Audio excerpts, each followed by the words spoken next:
রাসূল সাল্লাল্লাহু আলাইহি ওয়াসাল্লাম বলেছেন, মান আমিলা আমালান লাইসা আলাইহি আমরুনা ফাহুয়া রাদ। কেউ যদি কোনো আমল করে, আমালান শব্দটা ইসমে নাকেরা, কেউ যদি কোনো আমল করে ওই আমলটি করার নির্দেশ আমাদের পক্ষ থেকে নেই, ফাহুয়া রাদ, ওটা কি প্রত্যাখ্যাত, ওটা কি বর্জনীয়। যখন আপনি দেখতে পেলেন যে আমলের কোনো দলিল পাওয়া যাচ্ছে না, ওটা করা যাবে না, ওটাকে ছাড়েন। সে যে যেখানে অবস্থান করুন না কেন, যদি দলিল না থাকে কোন আমলকে আমি পাত্তা দেব না, আমল আমি করব না। গলাবাজি যেই করুক না কেন, কবরে গিয়ে আমারও সহযোগিতা করবে না। যদিও পীর ফকিররা বলে যে জাহাজ নিয়ে কিয়ামতের মাঠে আমরা অপেক্ষায় থাকবো। আরে আদম আলাইহিস সালাম পাত্তা পাবেন না, নূহ আলাইহিস সালাম পাত্তা পাবেন না, ঈসা আলাইহিস সালাম পাত্তা পাবেন না, মূসা আলাইহিস সালাম পাত্তা পাবেন না। এই ভণ্ড বলে কি, বলে জাহাজ নিয়ে অবস্থান করব, যারা আমার মুরিদ হবে জাহাজে চড়ে জান্নাতে যাবে। আরে ব্যাকর তো পানি তো থাকবে না কিয়ামতের মাঠে, জাহাজ চালাবি কেমনে? মানুষ মূর্খ হলে এরকম মূর্খ হয়। যত মূর্খ আছে কথা বললে এরকম কথা বলবে মনে করবে। যে কথাটা বলছিলাম, হুজুর যত বড়ই হোক না কেন, আপনি মারা গেলে ও কবরে সহযোগিতা করবে? আজকে যখন শিরিকের বিরুদ্ধে, বেদাতের বিরুদ্ধে কথা বলছি, পাগড়ি গালার হুজুর থানায় গিয়ে বসে আছে প্রোগ্রাম বন্ধ করার জন্য, করে না? মরার পরে কবরে গেলে তোমার কোন প্রশাসন তোমাকে ঠেকাবো সেদিন দেখে নিব। তুমি কি করবে ওই জায়গায়? কে ফোন দিবে আর ঘুষ দিবে কার কাছে? মুনকার নাকির অর্থ বুঝো? চোখে দেখে না, কানেও শুনে না, শুধু সাইজ করতে জানে। তুমি কাকে বুঝাবে ওখানে গিয়ে? কবরকে একটু ভয় লাগে না? আর আপনারা হুজুরের দোহাই দেন, ইমামের উপরে দিয়ে ভর বিসমিল্লাহ আল্লাহু আকবার, আমার কোনো দায় দায়িত্ব নাই। এটা একটু মুনকার নাকিরকে বলেন যে আমি তো জানি না, হুজুরকে জিজ্ঞেস করো ভাই, খালি বলে দেখেন, বলতে পারবেন? তাহলে জমি কিনার ক্ষেত্রে হুজুরের উপরে দিয়ে ভর বিসমিল্লাহ আল্লাহু আকবার, এটা তো বলেন না। আগে দেখেন খতিয়ান নাম্বার কত, রেকর্ড আছে কিনা, কি কি সব বলে, যে কি বলে যে খারিজ হয়েছে কিনা, CSRS, এইগুলো সব দেখেন। ও রিকশাওয়ালা বেটা, তুমিও তো জমি কেনার জন্য দাঁড়িয়ে দাঁড়িয়ে জমি কেস বুঝে তার কাছে যাও। শরীয়ত যার বিনিময়ে তুমি আমি জান্নাতে যাব, সেইটা একটু যাচাই করতে পারি না? ওখানে যাচাই করার সমস্যা কি? এটা শিক্ষিত লোক বলে, BCS ক্যাডার, যাদের সাথে চলাফেরা করি, তারা বলেছে হুজুরেরা যা বলে তাই তো শুনি। এটা শরমও লাগে না, লজ্জাও লাগে না? এত বড় শিক্ষিত হয়ে আপনি কি করলেন? আর ওই সমস্ত শিক্ষিত লোক এই জালসায় আসেনি, তারা শুনবে না আমাদের বক্তব্য। তারা জালসাতে কি বক্তব্য দেয়, কি শুনবো? এটাই কাজে লাগবে। আল্লাহ যদি বলে, তোমাকে বলেছিলাম ইকরা বিসমি রাব্বিকাল্লাযী খলাক, উত্তর কি দিবা? আল্লাহ বলেছেন সূরা মুহাম্মদ 19 নম্বর আয়াত, ফা'লামান্নাহু লা ইলাহা ইল্লাল্লাহ, আগে জানো আল্লাহ ছাড়া প্রকৃত কোনো মাবুদ নেই। তুমি আল্লাহ সম্পর্কে জানো না, সব জানো, শুধু জানো না কোরআনটা, শুধু জানো না ইসলামটা। ওই জায়গায় বলে হুজুর বলেছে ষাঁড় গাই হলেও সমস্যা নাই, হুজুর বলেছে গাই ষাঁড় হলেও সমস্যা নেই, যা বলবে তাই খাবে। বাংলাদেশ একটা আশ্চর্য জায়গা, একটু তলায় দেখবে না। আমি যে কথাগুলো বলছি, এটা কালকে আপনি বলবেন যে বড় বড় কথা বলে গেল, এর দলিল নাই, ওর দলিল নাই। আরে বেটা, হামড়ি তামড়ি করো গেল, তুমি খুঁজতে যাও, দেখো না সেই দিনই তোমার প্রমাণ হবে, যেদিন দলিল উপস্থাপন করতে পারবা। তার আগ পর্যন্ত প্রমাণ হবে না। হামড়ি তামড়ি আবু জাহেল করেছে, আবু জাহেলের বংশধর চিরদিন থাকবে, কিয়ামত পর্যন্ত থাকবে, হকও থাকবে, তবে তারা পরাজিত হবে, হক বিজয় লাভ করবে ইনশাআল্লাহ। অতএব আপনাকে ধর্ম যাচাই করে আমল করতে হবে। আল্লাহ রাসূল একটা শব্দ সহ্য করতে পারেননি, আর আপনি এতগুলো সহ্য করেন কি করে? আগে বলেনি, আল্লাহ রাব্বুল আলামিন বলেন, কুল হাল নুরাব্বিকুম বিল আখসারিনা আমালা, সূরা কাহফ 103, 4, 5, 6 নম্বর আয়াতগুলো পড়ে নেবেন। আমি কি জানিয়ে দেব না? আল নুরাব্বিকুম, জানিয়ে দিব, সংবাদ দিব, আখসারিনা আমালা, বহু আমল করতে করতে ক্ষতিগ্রস্ত হয়েছে, আল্লাযীনা দাল্লা সাইয়ুহুম ফিল হায়াতিদ দুনিয়া, দুনিয়াবী জীবনে যাদের পরিশ্রম পণ্ড হয়ে গেছে, নষ্ট হয়ে গেছে, অহুম ইয়াহসাবুনা আন্নাহুম ইহসিনুনা সুনআ, অথচ তারা ধারণা করছে আমরা ভালো আমলই করছি। আল্লাহ বলছেন ওদের আমল নষ্ট হয়ে গেছে, আর তাদের দাবি কি কি ভালো আমল করছে। আমলটা ভালো, কিন্তু এটা আপনার চোখে ভালো হতে হবে না আল্লাহ আল্লাহ রাসূলের চোখে ভালো হতে হবে? আল্লাহর কাছে ভালো কিনা সেটা রাসূল সাল্লাল্লাহু আলাইহি ওয়াসাল্লাম আমাকে বলতে বলেছেন কিনা সেটা তো দেখা উচিত না। ওই কাতারে আমি নাই। বিদআত সম্পর্কে বেশি আলোচনা করা উচিত কেন? বেদাতের চাষ এমন ভাবে হচ্ছে, বাংলাদেশে অধিকাংশ বড় বড় মাদ্রাসা সব হলো বড় বড় শিরিক বেদাতের ফ্যাক্টরি। একটা প্রতি বছর বের হয় এই হুজুরগুলো, আর বেদাতকে চাষ করে সারা দেশে। সুন্নাত গুলো হারিয়ে গেছে, সুন্নাত গুলো উঠে গেছে। প্রথম বলি, আল্লাহ রাব্বুল আলামিন শরীয়তকে পূর্ণ করে দিয়েছেন। সূরা মায়েদা 3 নম্বর আয়াত, আল-ইয়াউমা আকমালতু লাকুম দীনাকুম, আল-ইয়াউমা আকমালতু লাকুম দীনাকুম ওয়া আতমামতু আলাইকুম নি'মাতি ওয়া রাদিতু লাকুমুল ইসলাম দীনা। কে বলছেন? আল্লাহ বলছেন, আমি আজকে তোমাদের দিনকে পূর্ণ করে দিলাম।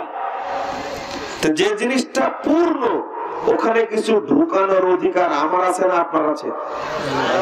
কারো আছে? নবী মুহাম্মদ সাল্লাল্লাহু আলাইহি ওয়াসাল্লামের ছিল, সাহাবীদের ছিল, সবকিছু আল্লাহ প্রদত্ত। আপনি বানালেন কেন? আপনি তৈরি করলেন কেন? যদি শুধু সালাতটাকে ধরি, যদি শুধু সিয়ামের উপরে আলোচনা করি, পুরো সালাতটা বাংলাদেশের মানুষ বেদাতি সালাত আদায় করছে, রাসূলের সালাতের সাথে কোনো সম্পর্ক নেই। আল্লাহ রাব্বুল আলামিন বলেন, উলাইকাল্লাযীনা কাফারু বিআয়াতি রাব্বিহিম ওয়া লিকাইহি ফাহাবিতাত আ'মালুহুম ফালা নুকিমু লাহুম ইয়াওমাল কিয়ামাতি ওয়াসনা। এই সমস্ত লোকেরাই আল্লাহর আয়াতকে অস্বীকার করেছে, আমার সাথে যে সাক্ষাৎ হবে সেটাকে তারা পরোয়া করেনি। ফাহাবিতাত আমালুহুম, তাদের আমল সমূহ নষ্ট হয়ে গেছে। ফালা নুকিমু লাহুম ইয়াওমাল কিয়ামাতি ওয়াসনা, কাল কিয়ামতের মাঠে তাদের জন্য আমি কোনো মানদণ্ড স্থাপন করব না। ওদের কোনো মানদণ্ড, মিজান, দলিলই থাকবে না। কোথায় যাবে না? পরের আয়াতে বলছেন, যালিকা জাযাউহুম জাহান্নামু বিমা কাফারু ওয়াত্তাখাযু আয়াতি ওয়া রুসুলি হুজওয়া।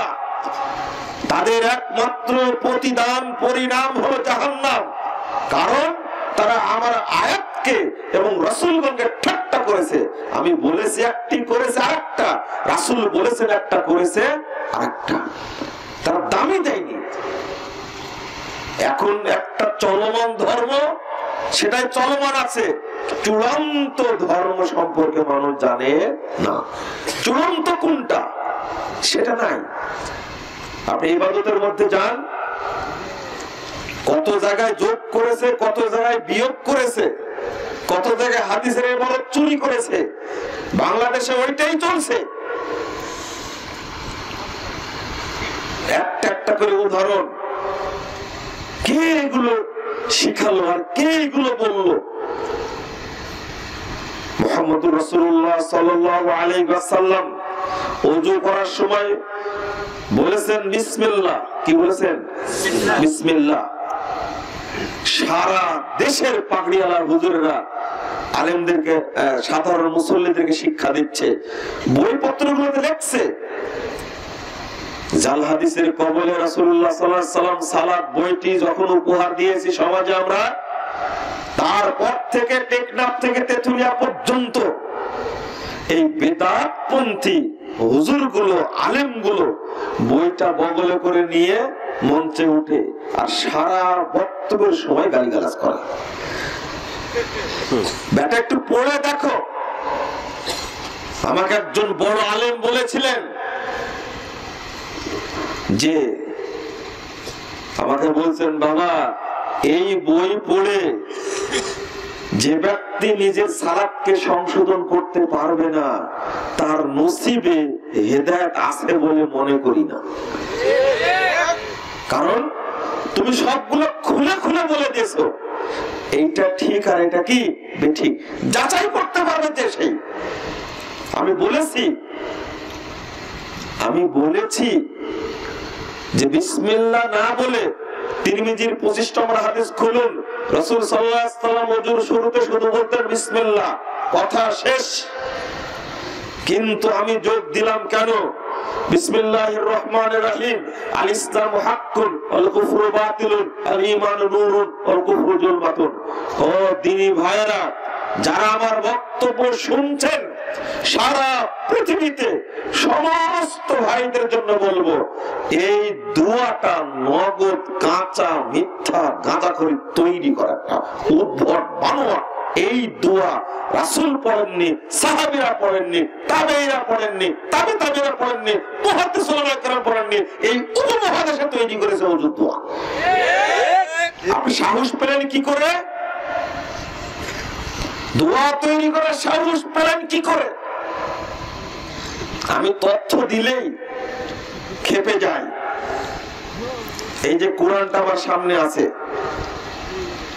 আমি বক্তব্যে বলেছি এই কোরআনের সাথে এই দেখেন লেখা আছে দুআউ খতমিল কোরআন। নরমাল দোয়া যেটা বলে সবসময় সাদাকাল্লাহুল আযীম বলে না? আমি রমজান মাসের লাইভ প্রোগ্রামে বলে দিয়েছি, কোরআন তেলাওয়াতের পরে সাদাকাল্লাহুল আযীম এই দোয়াটা পড়া বেদাত। আমি বেদাত বলিনি, বড় বড় আলেম, তার মধ্যে শেখ উসাইমিন রাহিমাহুল্লাহ তিনি বলেছেন এটা পড়া বেদাত, শেখ বিন বাজ রাহিমাহুল্লাহ বলেছেন এটা পড়া বেদাত। এরপরে কোরআনের সাথে যতগুলো কোরআন খতমের দোয়া লেখা আছে সবগুলো মানুষের তৈরি, একটি হাদিসে বর্ণিত হয়নি। আপনি লাগালেন কেন? কোরআন কি আপনার বাবার পৈতৃক সম্পত্তি নাকি? এরপরে যতগুলো নকশা লাগায় রাখছে, নকশা শেষ নাই। এই যে আরেকটা জিনিস শুনে রাখেন, বাংলাদেশের ছাপা কোরআনের কত বড় সাহস তাদের। বেদাত কি এমনি তৈরি হয়েছে? বেদাত তৈরি হওয়ার কয়েকদিন আগে কারণ বলেছিলাম 4-5টা। তার মধ্যে অন্যতম একটা কারণ হলো এই বেদাতি আলেমদের বক্তব্য শোনা। শুনেন কেন আপনারা? সুর ভালো হলে তার বক্তব্য শুনতে হবে।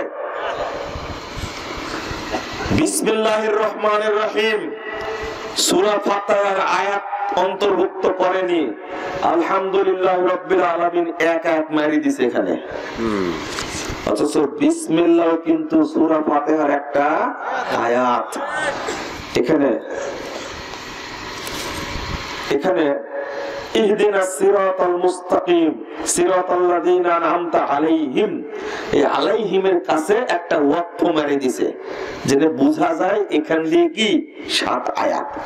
7 আয়াত তো লিখতে পারেনি, এখানে লিখছে 4, 5 আর 7, মাঝখানে বেটা 6 লিখতে পারেনি, এখানে নাই 6, এখানে নাই। কিন্তু সৌদি আরবের কোরআনে ছাপা দেখেন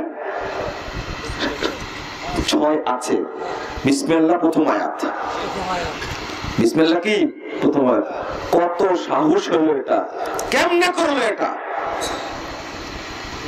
একজন ব্যক্তি ইখতিলাফ করেছেন, কিন্তু যেখানে হাদিস পাওয়া যাবে সেখানে ইখতিলাফের দরকার আছে। তবে জেহরি সালাতে মাগরিব, ইশা, ফজরে পড়ার সময় বিসমিল্লাহ আস্তে পড়তে হবে, কারণ রাসূল সাল্লাল্লাহু আলাইহি ওয়াসাল্লাম, আবু বকর, ওমর, উসমান রাদিয়াল্লাহু আনহু সাহাবা কেরাম কেরাত পড়ার সময় বিসমিল্লাহ কি করতেন? আস্তে পড়তেন। মনে থাকবে সূরা ফাতিহার আয়াত 1 নম্বর আয়াত বিসমিল্লাহ, বিসমিল্লাহির রহমানির রহিম। তবে জোরে কেরাত পড়ার সময় সালাতে কি পড়তে হবে? আস্তে পড়তে হবে। আলহামদুলিল্লাহি রাব্বিল আলামিন জোরে শুরু করতে হবে। এখানে এই সাহসটা করলো কি করে? কেউ তো জানে না, বলাটাই অপরাধ। তারপরে এই যে রুকু যোগ করেছে, রুকু আছে না, রুকু যোগ করেছে, জানেন কত চালাক! এই তথ্যটা আমরা জানতেই পারিনি, জানি না। এই রুকুর তথ্য উদ্ঘাটন করতে গিয়ে দেখলাম যে এই রুকুটা সংযোগ করা হয়েছে কোরআনের মধ্যে 4th শতাব্দী হিজরিতে বেদাতি আমলে তৈরি হয়েছে। এটা বুখারার আলেমরা এটা তৈরি করেছে। কেন? রমজান মাসে প্রতি রাত্রিতে 20 রাকাত তারাবি পড়তে হবে, প্রতিদিন 20 রুকু। 27 রাত্রিতে গিয়ে খতম হবে। 20 দিয়ে 27 কে গুণ মারেন, দেখেন সরাসরি 540 হবে। কথা বুঝেননি আপনারা? মনে হয় বুঝেছেন। তৈরি হলো বুখারাতে। আপনার সৌদি আরবের কোরআন দেখেন, সেখানে রুকু নাই। একটু চিন্তা করে দেখেন, কোরআনকে ভাগ করলো নিজস্ব চিন্তা চেতনায়। তুরস্ক থেকে তুলে দিয়েছে, কাজাখস্তান থেকে তুলে দিয়েছে। এই রুকুর ব্যবসা এখনো চলছে, অর্থাৎ এতটুকু পরে রুকুতে যাবে, এই জন্য রুকু দিয়েছে। 27 তারিখে কোরআন খতম করতে হবে রমজান মাসে। এই কোরআনটাকে শুধু রমজান মাসে পড়ার জন্য, ব্যবসা করার জন্য? কোথায় থেকে রমজান মাসে কোরআন খতমের ব্যবসা শুরু হয়েছে? এবার বুঝতে পেরেছেন আপনারা কেন লাগালে এটা? রাসূল সাল্লাল্লাহু আলাইহি ওয়াসাল্লাম সাহাবায়ে কেরাম থেকে প্রমাণিত হয় যে তারা তারাবির সালাত পড়তেন 8 রাকাত তারাবি, 3 রাকাত বেতের, মোট কত? 11 রাকাত। এটাই সহিহ হাদিস দ্বারা প্রমাণিত। নফল সালাত আপনি যত ইচ্ছা পড়েন, আমরা বাধা দেই না। তবে 20 নির্ধারণ করা, 25 নির্ধারণ করা, 27 নির্ধারণ করা, এটা ঠিক হয় তাহলে 11 রাকাতের হাদিস আসছে, 11 রাকাতে নির্ধারিত হবে ইনশাআল্লাহ। অথচ ওই 20 রাকাতকে জায়েজ করার জন্য কোরআনের উপরে হাত খেলাইছে। আমরা তথ্য দিয়েছি মাসিক আল ইখলাসের মধ্যে, তথ্য সহ উপস্থাপন করেছি। রুকুর ইতিহাস কোথা থেকে আসলো? বুখারার হানাফি উলামা কেরাম বসে কোরআনের মধ্যে রুকু সংযোগ করেছে। কোরআনের সিজদা আছে 15টা। সূরা হজ্জের শেষ সিজদাটা ওখানে লেখছে ইনদা শাফিঈ। যখন কোরআন নাজিল হয় তখন ইমাম শাফি বেঁচে ছিলেন? ইমাম শাফির জন্ম 150 হিজরিতে। কোরআনের গায়ে ইমাম শাফির কথা লেখার কি দরকার? বুঝেননি কথা? ইনদা শাফি তুমি লিখলে কেন? কোন কারো বাপের পৈতৃক কোরআন, এটা সম্পত্তি তাদের কোন মাযহাবের একার। কেন লিখলো এটা? কোরআনে 15টা সিজদা আছে, আমি তেলাওয়াত যখন সহিহ হাদিস দ্বারা প্রমাণিত আমি সেটাই দেব, সেটাই পালন করব। আমি কেন লিখতে গেলাম ইন্দা শাফিঈ?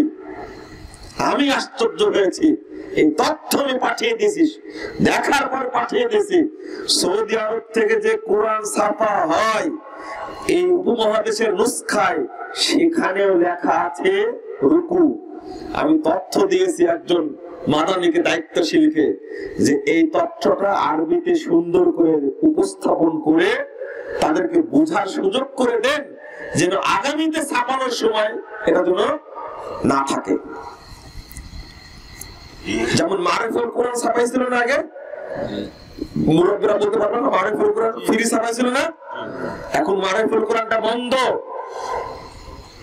কেন বন্ধ হয়েছে?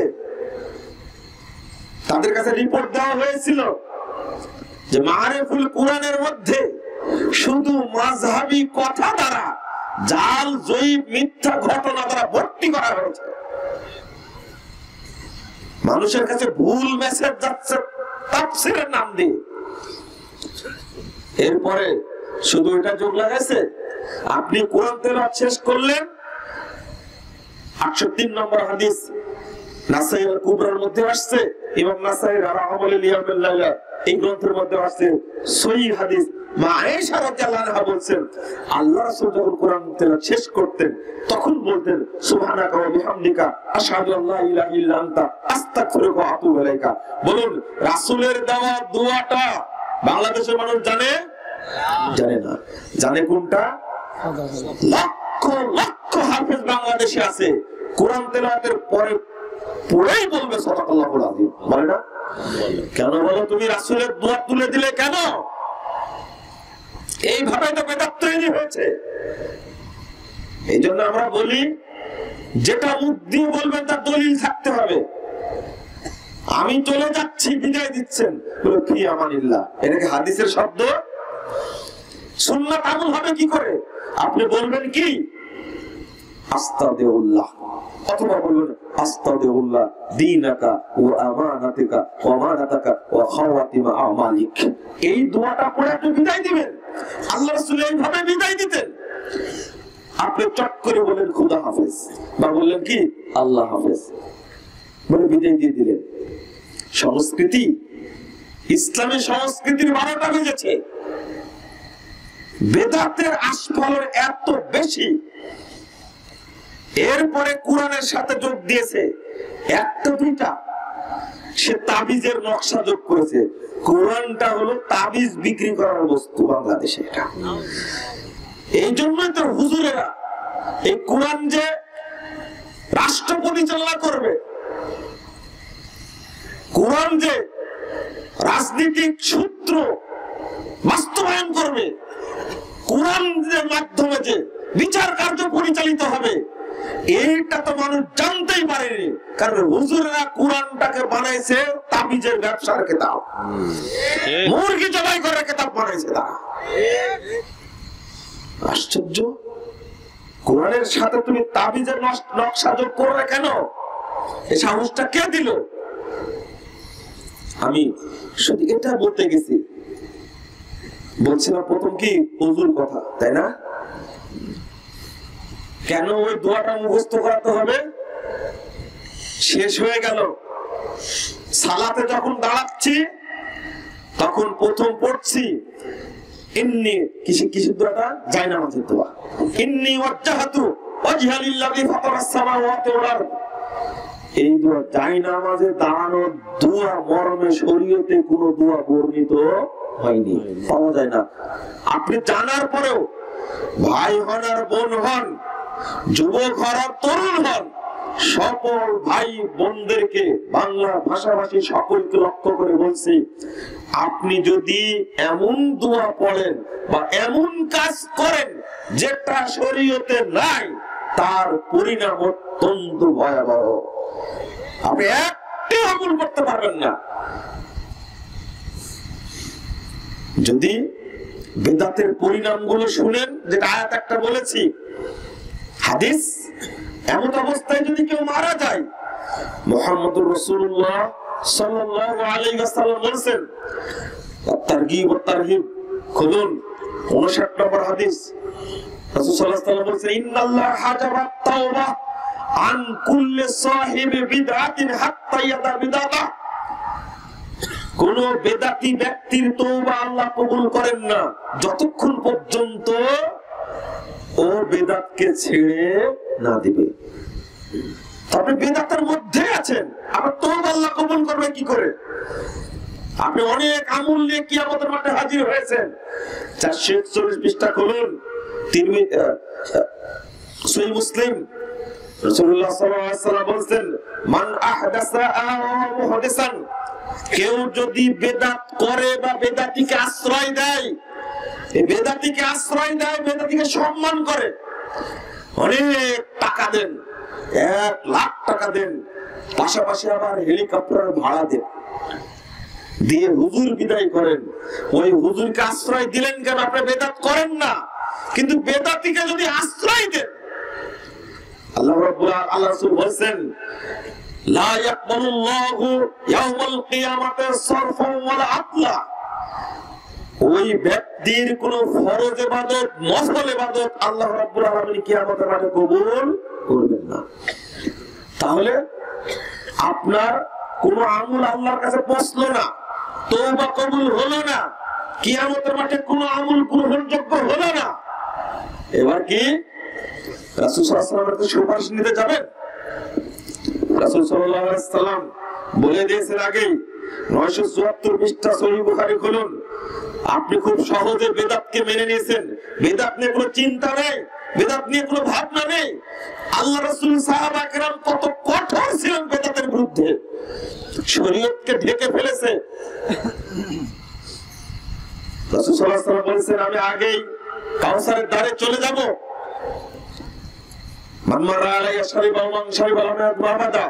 যে আমার কাছ দিয়ে অতিক্রম করবে সে কাউসারের পানি পান করবে, আর যে একবার পানি পান করবে ওই ব্যক্তির আর পিপাসা লাগবে না। ইতিমধ্যে অনেকগুলো দল চলে আসবে। বাংলাদেশের দলের অভাব আছে, অসংখ্য দল না, শুধু পীরের মাঝার আছে প্রায় 3 লক্ষাধিক। যত পীর তত দল। ইসলামের কত দল, কিয়ামতের মাঠে সবাই চলে যাবে রাসূলের কাছে পানি পান করার জন্য। আর রাসূল বলেছে, আরিফু ওয়া ইয়ারিফুনি, আমি তাদেরকে চিনতে পারবো, তারাও আমাকে চিনতে পারবে। তুম্মা ইউহালু বাইনি ওয়া বাইনাহুম, অতঃপর তাদের মাঝে আমার মাঝে আর সৃষ্টি করা হবে। আমি আল্লাহকে বলবো, ইন্নাহুম মিন্নি, আল্লাহ এরা আমার উম্মত, এরা আমার সাথী, আমি এদেরকে পানি পান করাবো, এরা আমার অনুসারী। আল্লাহ রাব্বুল আলামিন বলবেন, ইন্নাকা লা তাদরি মা আহদাসু বাদাক, হে মুহাম্মদ আপনি জানেন না আপনার মৃত্যুর পরে এরা কত ভুয়া আমল করেছে, কত বেদাতি আমল করেছে, আপনার সুন্নাহকে 5 পয়সা দাম দেয়নি। এই কথা শোনার পরে আল্লাহ রাসূল বলবেন, সুকান সুকান লিমান গায়্যারা বাদি, দূর হও দূর হও যারা আমার মৃত্যুর পরে আমার শরীয়তকে পরিবর্তন করেছো। আল্লাহ রাসূল বলেছেন, ওয়াল্লাযী নাফসু বিয়াদিহি লা আযুদান্না কামা তুজাজুল গরিবাতু মিনাল ইবিল। যে আমি আল্লাহর কসম করে বলছি, যার হাতে মুহাম্মদের প্রাণ রয়েছে, রাসূল সাল্লাল্লাহু আলাইহি ওয়াসাল্লাম বলেছেন, আমি ওই বেদাতিকে ওইভাবে তাড়িয়ে দিব, আমার হাউস কাউসারের দ্বার থেকে যেভাবে অপরিচিত উটকে মালিক তাড়িয়ে বের করে দেয়, আমি আমার উম্মতের মধ্যে থেকে বেদাতিদেরকে বের করে দেব। কত শক্ত কথা। শেষ ফলাফল কি? জান্নাত না জাহান্নাম? কথা প্রতিদিনই শুনেন, কুল্লু বিদাতিন দালালা, তারপরে কি ওয়া কুল্লু দালালাতিন ফিন্নার। 1578 নম্বর হাদিস নাসাইয়ের মধ্যে এসেছে। আমি আপনাদের বলবো, বেদাত যেন ঢুকতে না পারে, সালাতে হোক, সিয়ামে হোক, হজ্জে হোক, যাকাতের মধ্যে হোক, তাওহীদে, সুন্নাতের মধ্যে যেন বেদাত ঢুকতে না পারে। আমরা একটা বাদ দিয়ে দিয়েছি, আলহামদুলিল্লাহ। আমরা বই একটা দিয়েছি আপনাদেরকে, প্রশ্নোত্তর আরকানুল ইসলাম। 1330টি প্রশ্নোত্তর আছে, 1330টি, যেন কোন লোক কথা বললেই ধরতে পারে কি কি বেদাত, কি কি শিরক, আর সুন্নাত কোনটা বেদাত কোনটা প্রশ্ন উত্তরের মাধ্যমে আমরা জেনে নেব। প্রস্তুত আকারুল ইসলাম এইটা বের হওয়ার পরে আরো ক্ষিপ্ত হয়েছে, আরো চিহ্নিত করে দেবে ইনশাআল্লাহ, যেন বেদাতিরা সমাজে বিভ্রান্তি সৃষ্টি করতে না পারে। কেন করবো না? আপনার সাহস হলে এতগুলো দোয়া তৈরি করা। ও হুজুর বলে মাইক বেদাত, চোখে পড়ে না? টঙ্গীর মাঠে যেটা হয় আখেরি মুনাজাত না আখেরি বেদাত, ওটাকে বেদাত বলতে পারো না? ওর কোনো দলিল আছে? হ্যাঁ, কত সুন্দর বয়ান করছে, কি চমৎকার বয়ান করছে। ওযু করার সময় কথা বলা যায় না, কারণ ওযু করার সময় চারজন ফেরেশতা চারটা রুমাল, চার কোনা রুমালের চার কোনা ধরে দাঁড়ায় থাকে। এক কথা বললে একজন কোনা ছেড়ে দেয়, আর এক কথা বললে আর এক কোনা ছেড়ে দেয়, আর এক কথা বললে আর এক কোনা ছেড়ে দেয়, 4 নম্বরের কথা বললে রুমাল নিয়ে ফেরেশতারা পালায় যায়। বলে সুবহানাল্লাহ। হুজুরের ওয়াজ এটা। এই হুজুরের কি হবে?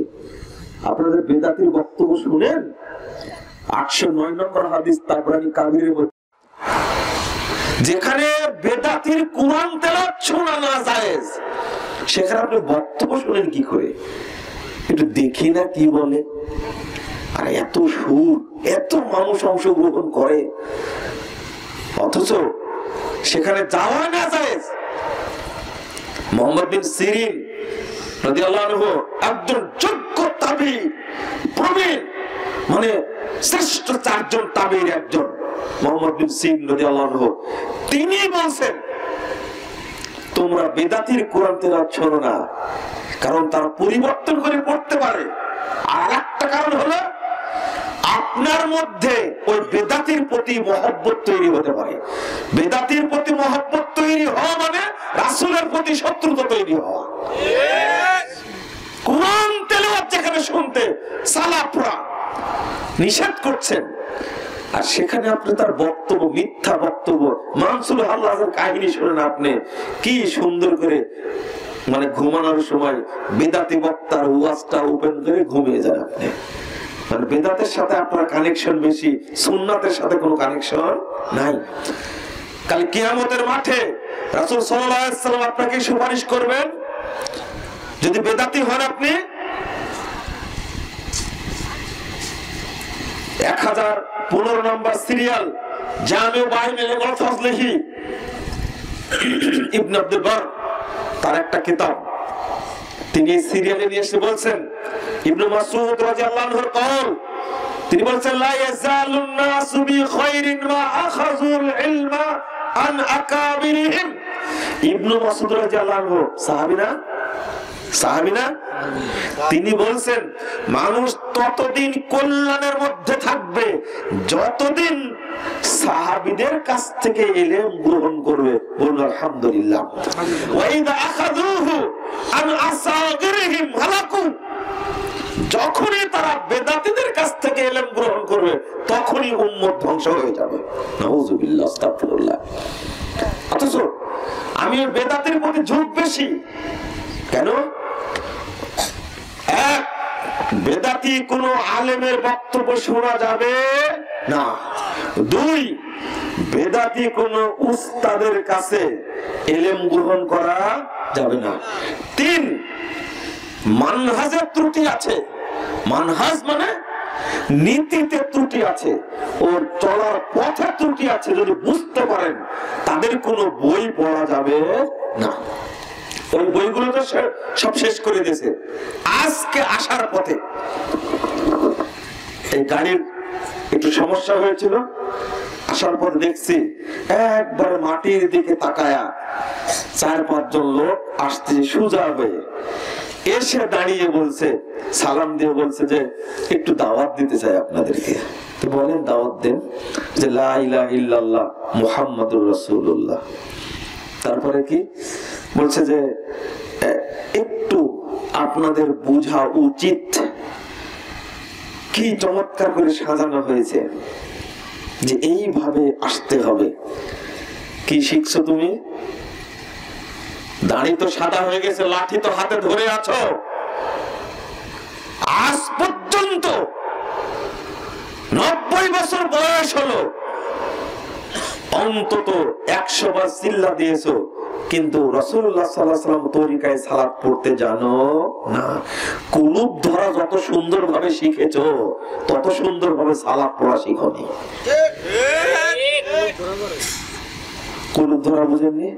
বুঝেননি না আপনারা? শিখেনি। 40 কত হাঁটাহাঁটি শিখেনি। যত সুন্দর করে প্র্যাকটিস করেছে, সালাতের প্রশিক্ষণ এভাবে দেওয়া হয়। কেন বেদাত তৈরি হলো?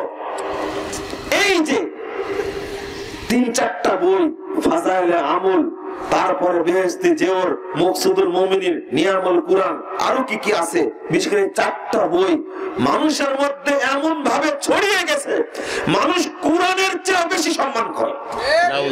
মুরব্বি, ব্যাগের মধ্যে ফাজাইলে আমল কেন? কুরআন থাকলে কি সমস্যা ছিল? সহিহ বুখারীর অনুবাদ থাকলে কি সমস্যা ছিল? প্রত্যেক মেম্বারের উপরে ফাজাইলে আমল থাকে, সুন্দর করে মানে সাদা কাপড়ে মুড়ানো, খুলে দেখি ফাজাইলে আমল, কুরআন নাই ওর মধ্যে। নাউজুবিল্লাহ। কোন দিকে আগাচ্ছি আমরা? মসজিদে অবস্থান করছি 40 দিন যাবত, অথচ মসজিদের আদবটা শিখতে পারিনি এখন পর্যন্ত। সুন্নাত ধ্বংস হয়েছে কেমনে? তুই মসজিদে ঢুকলে তোমার বসার অনুমতি নয় যতক্ষণ পর্যন্ত তুমি 2 রাকাত সালাত আদায় না করবে। আল্লাহ রাসূলের হাদিসটা কোথায় গেল? রাসূলুল্লাহ সাল্লাল্লাহু আলাইহি ওয়াসাল্লাম বলেছেন, ইদা দাখালা আহাদুকুমুল মসজিদ ফালা ইয়াজলিস হাত্তা ইয়াসাল্লি রাকাতাইন। 444 নম্বর হাদিস, সহিহ বুখারী খুলুন। রাসূলুল্লাহ সাল্লাল্লাহু আলাইহি ওয়াসাল্লাম বলেন, তোমাদের মধ্যে কেউ যখন মসজিদে প্রবেশ করবে সেজন্য না বসে যতক্ষণ 2 রাকাত সালাত না পড়বে। অনুমতি কোথায় পেলে? 1 মিনিট থাকলেও, 1/2 মিনিট থাকলেও, 30 সেকেন্ড থাকলেও হুজুর গিয়ে আগে বসবে, তারপরে উঠে দাঁড়াবে। লা হাওলা ওয়ালা কুওয়াতা ইল্লা বিল্লাহ। আল্লাহর নবী খুতবা দিচ্ছেন আর তুমি লাল বাতি জ্বালায় বসে আছো কেন? আল্লাহর নবী খুতবা দিচ্ছেন।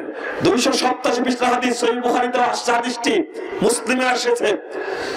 নাম হলো সুলাইক আল গাতাফানি। তিনি মসজিদে ঢুকে খুতবারত অবস্থায় তিনি বসে পড়েছেন, আল্লাহ রাসূল খুতবা দিতে বসে পড়েছেন। সুলাইক আল গাতাফানিকে বলেছেন, সুলাইক আসল্লাইতা, তুমি কি সালাত পড়েছো? তিনি বলছেন, লা, না পড়িনি। কম, দাঁড়াও, ফাসাল্লি রাকাতাইন, 2 রাকাত পড়ো, ফাউজিস, সংক্ষেপ করো। আল্লাহর নবী বললেন, পৃথিবীর সর্বশ্রেষ্ঠ খতিব মুহাম্মদ রাসূলুল্লাহ সাল্লাল্লাহু আলাইহি ওয়াসাল্লাম, তিনি খুতবা দিলে সালাত চলে। তুমি কি রাসূলের চেয়ে বড় খতিব? তোমার খুতবার সময় কেন মুসল্লি সালাত পড়তে পারবে না? কোথায় চলে গেছি আমরা? সুন্নাত কিভাবে প্রতিষ্ঠিত হবে? খুতবা দেওয়াকালীন লাল বাতি জ্বালায় রাখছে যেন কেউ সুন্নাত পড়তে না পারে। কত বড় কৌশল করেছে। মুহাম্মদুর রাসূলুল্লাহ সাল্লাল্লাহু আলাইহি ওয়াসাল্লাম বলেছেন, সাল্লু ক্বাবলাল মাগরিবি রাকাতাইন, সাল্লু ক্বাবলাল মাগরিবি রাকাতাইন, সাল্লু ক্বাবলাল মাগরিবি রাকাতাইন। লিমন শাহ 3 বার বলেছেন, মাগরিব সালাতের আগে 2 রাকাত পড়ো, মাগরিব সালাতের আগে 2 রাকাত পড়ো, মাগরিব সালাতের আগে 2 রাকাত পড়ো, যার ইচ্ছা সে পড়বে। এই আমলটা এখন বাংলাদেশে চালু হওয়ার কারণে এই পাগড়ি পরা ইমাম এতই পদের বদ, ও বক্তব্য শুরু করেছে। এখন আজানের পরে কি বক্তব্য শুরু করেছে। আপনারা কি পড়েন? সুন্নাতটা পড়েন? হ্যাঁ, খবরদার মনে রাখবেন, সুন্নাতের জন্য যে কোনো সময় জীবন দিতে প্রস্তুত থাকতে হবে। এটাই হলো রাসূলের ভালোবাসা। আল্লাহর নবীকে অপমান করে তাকে ভালোবাসা যায় না। চুমু খাবেন আল্লাহর নবীকে? বেঁচে আছে এখন? হাত দিয়ে নিয়ে যাবেন? বেঁচে আছে এখন? হ্যাঁ, কি করবেন? বাতাস করবেন? একটু বাতাস করবেন? কি দিয়ে তাকে ভালোবাসবেন? তার সুন্নাতের হেফাজত করে তাকে ভালোবাসতে হবে। সুন্নাতকে খতম করো কেন? আপনি বলবেন যে এইগুলো ছোটখাটো বিষয়, এইগুলো নিয়ে আলোচনা করার কি দরকার? আপনি হলেন ইবলিস শয়তানের চেয়ে বড় শত্রু ইসলামের। ইহুদি খ্রিস্টানের চেয়ে বড় শত্রু আপনি। এই 2 রাকাত তাহিয়াতুল মসজিদ, 2 রাকাত তাহিয়াতুল ওযুর সালাত আদায় করে 209 পৃষ্ঠা তিরমিজি দ্বিতীয় খণ্ডের মধ্যে এসেছে, রাসূল সাল্লাল্লাহু আলাইহি ওয়াসাল্লাম বেলালকে বলেছেন, বেলাল ঘটনা কি বলতো? মা দাখালতুল জান্নাতা ইল্লা সামিতু খাশখাশা, যখনই আমি জান্নাতে প্রবেশ করি তখনই দেখি তুমি আমার সামনে দিয়ে জান্নাতে হেঁটে চলছো খটখট করে। বেলাল মরেনি, বেঁচে আছে বেলাল। বেলাল রাদিয়াল্লাহু আনহু বলেন, আল্লাহ রাসূল তেমন কিছু করেনি, এটা আযানতু সাল্লাইতু রাকাতাইন, আর এটা তাওয়াসসাইতু সাল্লাইতু রাকাতাইন, আমি যখন আযান দিই তখন 2 রাকাত তাহিয়াতুল মসজিদ পড়ি, অথবা যখন ওযু করি তখন 2 রাকাত তাহিয়াতুল ওযু পড়ি। হয়তোবা এই কারণে আল্লাহ রাসূল বলেন, বেলাল থামো, আর বলতে হবে না, বিহিমা, এই 2 রাকাত সালাতে তোমাকে আমার সামনে দিয়ে জান্নাতে হাঁটার সুযোগ করে দিয়েছে। সুবহানাল্লাহ। তুমি সুন্নাতকে ছোটখাটো বললে কেন? ছোটখাটো মাসালা মানে আবু বকর, ওমর, ওসমান, আলী, সাহাবায়ে রাদিয়াল্লাহু আনহুম, তারা যে সুন্নাত মেনে জান্নাতে গেছেন, জান্নাতে সার্টিফিকেট পেয়েছেন, আমরাও তাদের ধারে সুন্নাত মেনে তাদের সাথে জান্নাতে থাকতে চাই। যখন তোমাকে সুন্নাতের কথা বলি তখন তুমি রাষ্ট্রীয় ক্ষমতা দেখাও, এইটা দেখাও, সেইটা দেখাও, এটা দেখাও। আগে নিজের সংস্কার না করা পর্যন্ত অন্যের সংস্কার করা সম্ভব না। তুমি যদি আকীদা পোষণ করো, র‍্যাব কি ধরবে, মামলা করবে র‍্যাব? বলুন, আমার কথাটা একটু দেখুন। আপনি বিশ্বাস করেন বেদাতি আকীদা যে আল্লাহ সর্বত্র বিরাজমান, ইসলামী আন্দোলন করতে করতে বয়স 90 হয়ে গেছে, এখনো আপনি আল্লাহ কোথায় আছেন সেটা জানেন না আপনি। তাহলে আপনি যদি ওই বিশ্বাসটা বাদ দিয়ে বলেন আল্লাহ আরশের উপরে আছেন, এই কথা যদি বলা হয়, র‍্যাব কি তাকে গ্রেফতার করবে? না। মামলা দিবে? না। জেল দিবে? না। তা আপনার এই আকীদা পোষণ করতে আপত্তি কোথায়, যেটা কুরআন দ্বারা প্রমাণিত? 7 জায়গায় এসেছে, আর রহমান আলাল আরশি ইস্তাওয়া সুম্মা ইস্তাওয়া আলাল আরশ, 7 জায়গায় এসেছে আল্লাহ আরশের উপরে সমুন্নত। আপনি এই বিশ্বাসটা যদি করেন তাহলে কি অন্যায়? নবী মুহাম্মদ সাল্লাল্লাহু আলাইহি ওয়াসাল্লাম মাটির তৈরি, এই বিশ্বাসটা যদি আপনি করে নেন তাহলে আপনার বিরুদ্ধে কি মামলা করা হবে? এই বিশ্বাসটা করতে সমস্যা কোথায়? যেগুলো আপনি করতে পারেন সেইগুলোই তো করেন না, খালি বলেন এর ছোটখাটো বিষয়, তাই না? যখন যেটা বলি তখন সেটা পরিষ্কার করে বলি। আজকে বেদাত সম্পর্কে বলছি, বেদাতেরই আলোচনা আসছে, আর আপনি ছোটখাটো। আপনি বলেন যে ওই আমিন জোরে বলা আস্তে বলা এটা কোনো ব্যাপার হলো? যদি এদেশে আহলে হাদিসরা না থাকতো তাহলে হাদিসের গ্রন্থে যে জোরে আমিন বলার হাদিস আছে এটা 17 কোটি মানুষ জানতেই পেত না। রাসূল আযান করে সালাত আদায় করতে হবে, এরা যদি আহলে হাদিসরা না থাকতো তাহলে এটা মানুষ জানতেই পেত না। ঠাকুরের মতো বুখারী মুসলিম পড়াইছে কিন্তু কোনোদিন আমল করেনি, শুধু মধুর বোতলের উপরে নাড়াচাড়া করেছে, চাটাচাটি করেছে, কিন্তু বোতলটার মুখ খুলে কোনোদিন দেখেনি যে কি।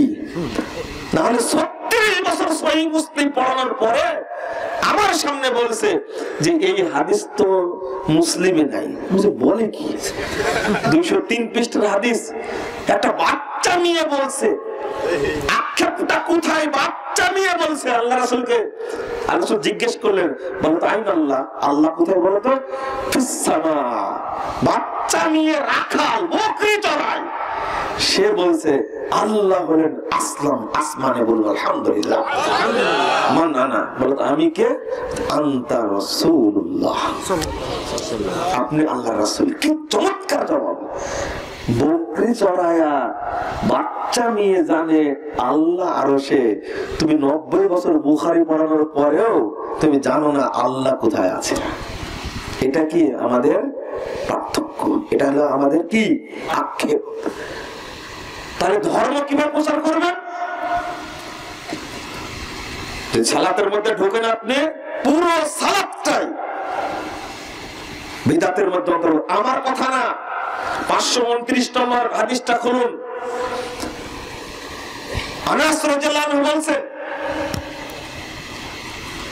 মা আরিফু শাইয়ান মিম্মা কানা আলা আহদিন নবী সাল্লাল্লাহু আলাইহি ওয়াসাল্লাম। আনাস রাদিয়াল্লাহু আনহু সাহাবী না? জি সাহাবী। আরেকটা পরিচয় আছে তার, কি 10 বছরের কি খাদেম। কার খাদেম? রাসূল সাল্লাল্লাহু আলাইহি ওয়াসাল্লামের 10 বছরের খাদেম।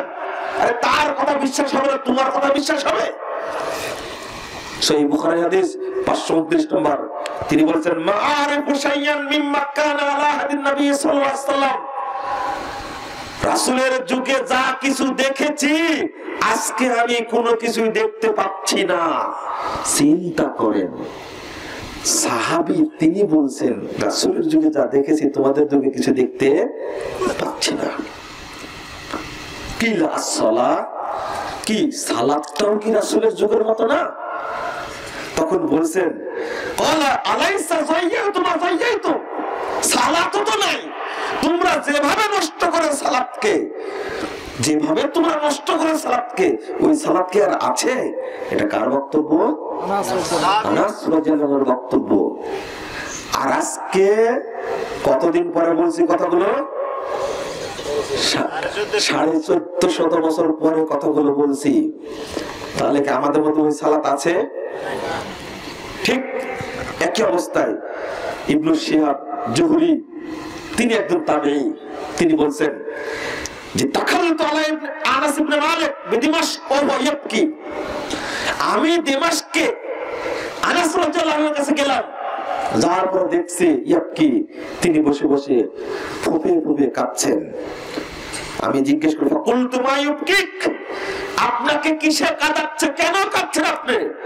ক্বালা লা আরিফু শাইয়ান মিম্মা আদরাকতু ইল্লা হাযিহিস সালাহ ওয়া হাযিহিস সালাহ কাতিয়াত। তিনি বলছেন, আমি রাসূলের যুগের কোনো কিছুই দেখতে পাচ্ছি না, তোমাদের অবস্থা দেখে মনে হচ্ছে কিছুই নেই, শুধু সালাতটা, কিন্তু সালাতটাকেও তোমরা নষ্ট করে ফেলেছো। বলুন নাউযুবিল্লাহ। আনাস রাদিয়াল্লাহু আনহুর কথা বলছি। আমি যদি কওলগুলো উল্লেখ করি, অনেকগুলো উল্লেখ করতে পারবো। তাদের এই আশঙ্কা ছিল। ইমাম আহমদ বিন হাম্বলের কথাটাই বলি, 350 পৃষ্ঠা তাবাকুল রাহমাতুল্লাহ প্রথম খণ্ডের মধ্যে এসেছে, তুমি যদি 100টি মসজিদে সালাত আদায় করো, কোথাও রাসূল সাল্লাল্লাহু আলাইহি ওয়াসাল্লামের সালাত পাবে না। অতএব তোমরা তোমাদের সালাতের ব্যাপারে আল্লাহকে ভয় করো।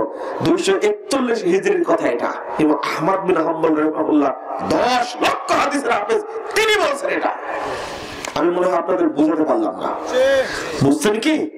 সেই যুগে যদি সালাত নষ্ট হয়, আজকের যুগে কি সালাত আছে? দেখো, আমি সালাতের মধ্যে আলোচনা যদি ঢুকে যায়, দেখবেন শুধু জাল হাদিস আর ভুয়া কথা। ভুয়া কথা কয়টা নেবেন আপনি? আজানে ঢুকাইছি, দোয়া সংস্কার করেছি, একটা দোয়া একটা শব্দ নবী মুহাম্মদ সাল্লাল্লাহু আলাইহি ওয়াসাল্লাম মেনে নিতে পারলেন না। কয়টা? একটা মেনে নিতে পারলেন না। মুহাম্মদ 176 পৃষ্ঠার হাদিস দ্বিতীয় খণ্ডের মধ্যে এসেছে, আল্লাহ রাসূল বারা ইবনে আযবকে দোয়া শিক্ষা দিচ্ছিলেন। কি? যে আমানতু বিনাবিয়িকা আল্লাযী আরসালতা। আল্লাহ শিক্ষা দিচ্ছেন, তুমি বলো যে আমানতু বিনাবিয়িকা আল্লাযী আরসালতা, আমি আপনার নবীর উপরে ঈমান এনেছি যাকে আপনি পাঠিয়েছেন। তো বারা ইবনে আযব বলছেন, আমি বলেছি ওই জায়গায় আমানতু বিরাসূলিকা আল্লাযী আরসালতা, যাহা বলেছে নবীর জায়গায় কি রাসূল বলেছে। আচ্ছা, নবী বড় না রাসূল বড়? রাসূল বড়। তাহলে তো ভালো কাজই করেছে। কি বারা ইবনে আযব কি খারাপ কাজ করেছে? নবীর মর্যাদা বাড়াতে চেয়েছে। যাহা নবীর জায়গায় রাসূল বসিয়েছেন, দোয়া দোয়া বসানো মাত্রই তিনি নিজেই বলছিলেন, আল্লাহ রাসূল আমার বুকে মারলেন এক ঘুষি।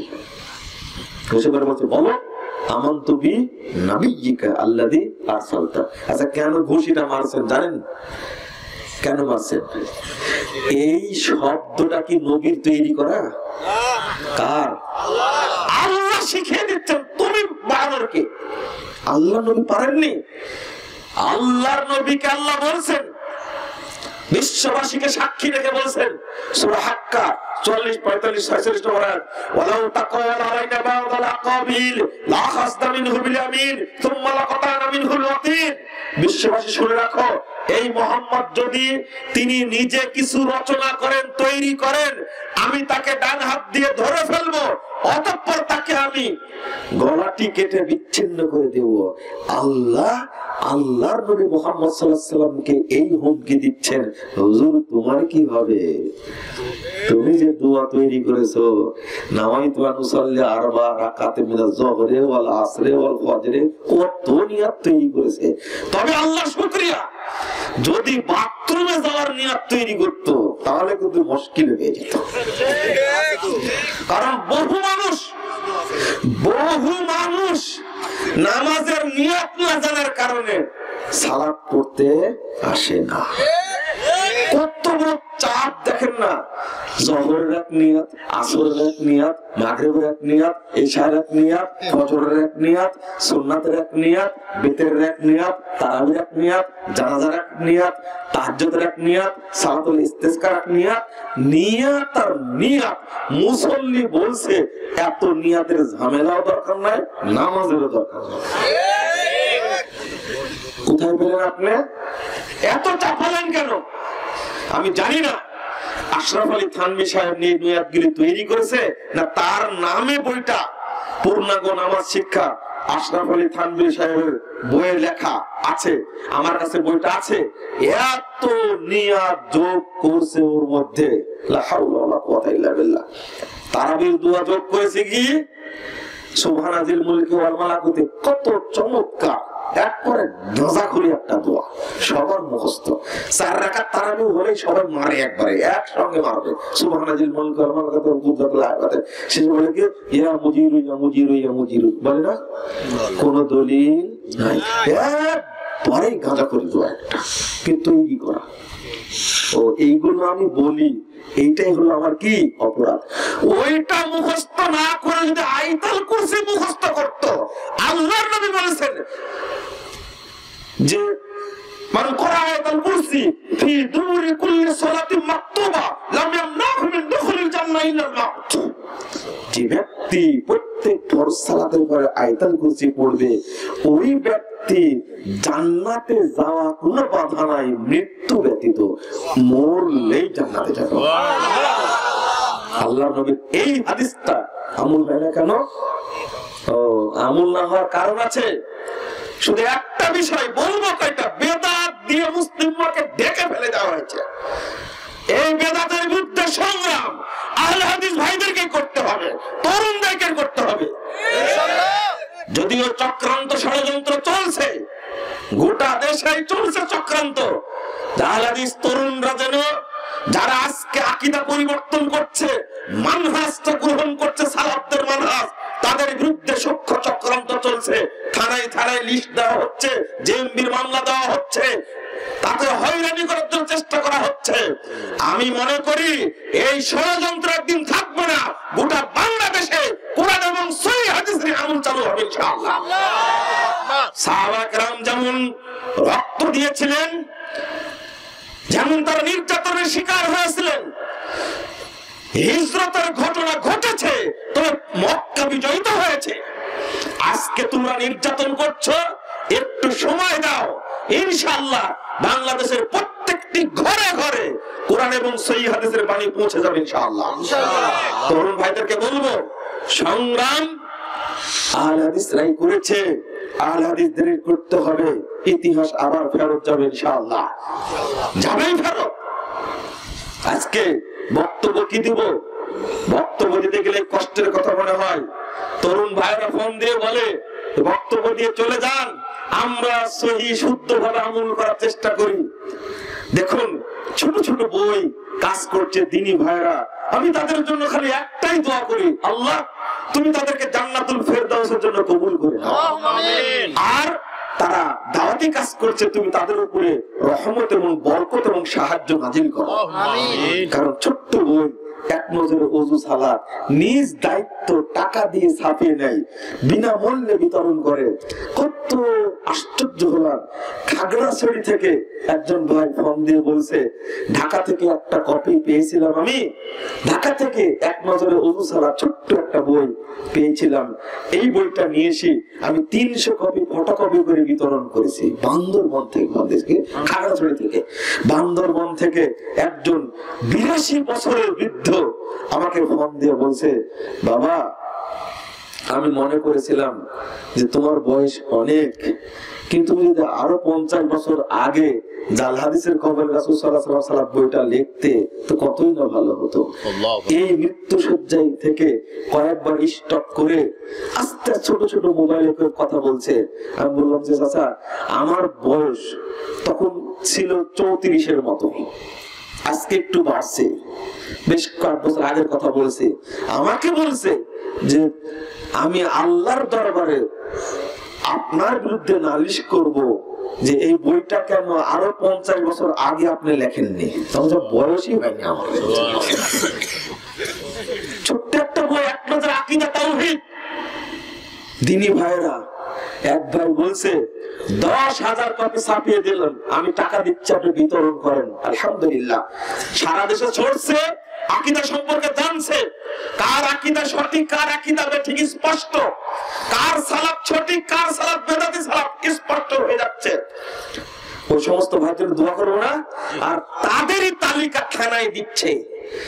একটা ছোট্ট মসজিদ তৈরি করছে, খেটে খাওয়া মানুষ পাট খাটে, সারাদিন রোদের মধ্যে যে পরিশ্রম করে আমার প্রবাসী দিনী ভাইরা, চোখ দিয়ে তাদের দেখলে ঝরঝর করে পানি চলে আসে।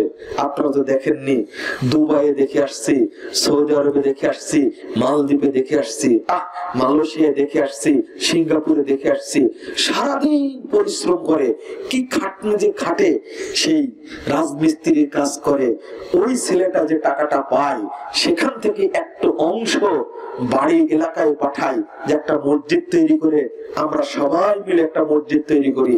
এত পরিশ্রমের টাকা দিয়ে তারা মসজিদ তৈরি করে দিচ্ছে, আর বেদাতি হুজুর মসজিদ বন্ধ করে দেওয়ার জন্য চক্রান্ত করছে। ফরিদপুরে মসজিদটা ভেঙে দিল, দেখেননি আপনারা? অন্তরে আঘাত লাগেনি? এটা কারো ঘর না, কার ঘর? আল্লাহর ঘর। এটা ভোলার মসজিদটা পুড়িয়ে দিয়েছে, সিলেটের মসজিদটা ভাঙতে গিয়েছিল। আপনি কাদেরকে নিয়ে ভাবেন? বাংলাদেশে কোথাও প্রমাণ আছে বাংলাদেশের গোয়েন্দা সংস্থাকে? আমি বলছি কোন রেকর্ড আছে কিনা? বাংলাদেশের ইতিহাস না, বাংলাদেশের সৃষ্টির পর থেকে ইতিহাস খুঁজে দেখুন, কোন আহলে হাদিস মসজিদ থেকে কোন হানাফি ভাইকে কোনদিন বের করে দেওয়া হয়নি, লাঞ্ছিত করা হয়নি কোন জায়গাতে। আমি চ্যালেঞ্জ করলাম। আর তারা মসজিদ ভেঙে দিচ্ছে। চিন্তা করতে পেরেছেন? বক্তব্য কোথায় দিব, কোথায় আলোচনা করব? কিন্তু আমরা প্রতিবাদ করতে পারলাম না।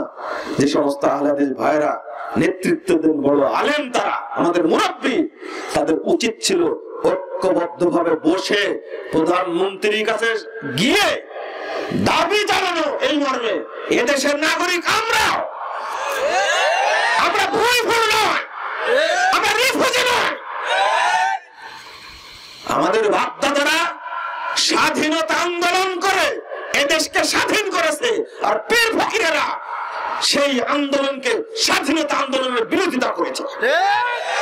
তুমি শাহ ইসমাইল শহীদকে চিনো না? সাইদ আহমদ শহীদকে চিনো না? তিতুমিরকে চিনো না? হাজী শরীয়তুল্লাহকে চিনো না? তারা হলেন আহলে হাদিস ঘরের সন্তান, আহলে হাদিস আকীদার মানুষ ছিলেন তারা। যুদ্ধ তো তারাই করেছে, দেশকে স্বাধীন তারাই করেছে। তুমি আজকে আহলে হাদিস মসজিদ পুড়ে দাও।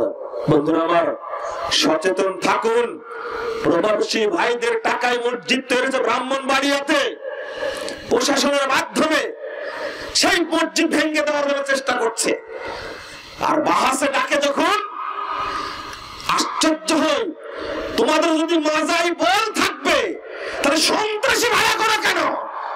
বাহাসের জন্য ইনশাআল্লাহ মুজফফর একাই যথেষ্ট। শুধু প্রশাসনের আয়ত্তে বাহাস হবে, আমি একাই মুস্তাক ইনশাআল্লাহ। ইনশাআল্লাহ তোমার 14 গোষ্ঠীর বিরুদ্ধে আমার চ্যালেঞ্জ থাকলো। তুমি কেন সন্ত্রাসীগিরি করো? কেন বাহাসের ফলাফল লুটে নেওয়ার জন্য হাজার হাজার লাখ লাখ মানুষ জড়ো করে? কি জন্য? মাজায় এত বল তে সন্ত্রাসী কার্যক্রম মাস্তানি করো কেন? বাহাসে কি বাহাস করতে দাও না, বাহাস করতে দাও শুধু। আমি বলি সব জায়গাতে ডিসি সাহেব উপস্থিত থাকবেন, তার ফোর্স থাকবে, ওপেন মাঠে বাহাস হবে, নিরাপত্তা থাকবে। দেখি তুমি বাহাসের ফলাফল কিভাবে চুরি করতে পারো। মাজায় বল থাকলে এই সন্ত্রাসীগিরি মাস্তানিগিরি করতে পারতে না। যেখানে যাব সেখানে বাহাসে লাখ লাখ মানুষ জড়ো করবে। আরে যার কাছে কোরআন এবং সহিহ হাদিস থাকে তার কাছে অন্য কোনো কিতাব লাগে না। তাম এটা সেটা দিয়ে উত্তপ্ত করে থাকে। বন্ধুরা আমার, কষ্টকর জন্য বলি, কত বেশ্যালয় আছে বাংলাদেশে, আছে না? কত নোংরা ক্লাব আছে, আছে না? কত সিনেমা হল আছে।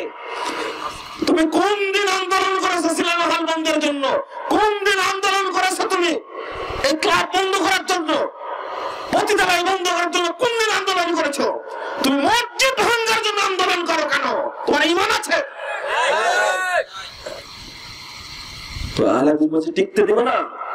মনে রেখো ইনশাআল্লাহ মসজিদ ভাঙবে একটা, আল্লাহর পক্ষে রহমত নাজিল হয়ে বাংলাদেশের প্রত্যেকটি জেলায় জেলায়, প্রত্যেকটি থানায় থানায়, প্রত্যেকটি ইউনিয়নে, প্রত্যেকটি গ্রামে, প্রত্যেকটি মহল্লায়, প্রত্যেকটি পাড়ায় পাড়ায় আল্লাহ হাদিস মসজিদ তৈরির ব্যবস্থা করে দেবেন ইনশাআল্লাহ। আমি ভাইদেরকে বলবো স্পষ্ট ভাষায়, সময় নাও 10 বছর, সময় নাও 10 বছর ধৈর্যের সাথে দাওয়াতি কার্যক্রম চালাও। তোমাকে মার দেওয়া হচ্ছে, মারপিট করা হচ্ছে, মামলা দেওয়া হচ্ছে, হয়রানি করা হচ্ছে, ভয় দেখানো হচ্ছে। আমি তোমাদের জন্য দোয়া করি। আমিও জেল খেটেছি, আমার চেষ্টা করেছিল জীবন নষ্ট করতে। আল্লাহ যাকে রক্ষা করেন তাকে ক্ষতি করতে পারে না, এই বিশ্বাস আছে, এই বিশ্বাস আমাদের মধ্যে আছে। তুমি তুড়ি মেরে উড়িয়ে দিবে বাংলাদেশ থেকে, ওটা সহজ নয়। আমাদের জনবল শক্তি নয়, আমাদের শক্তি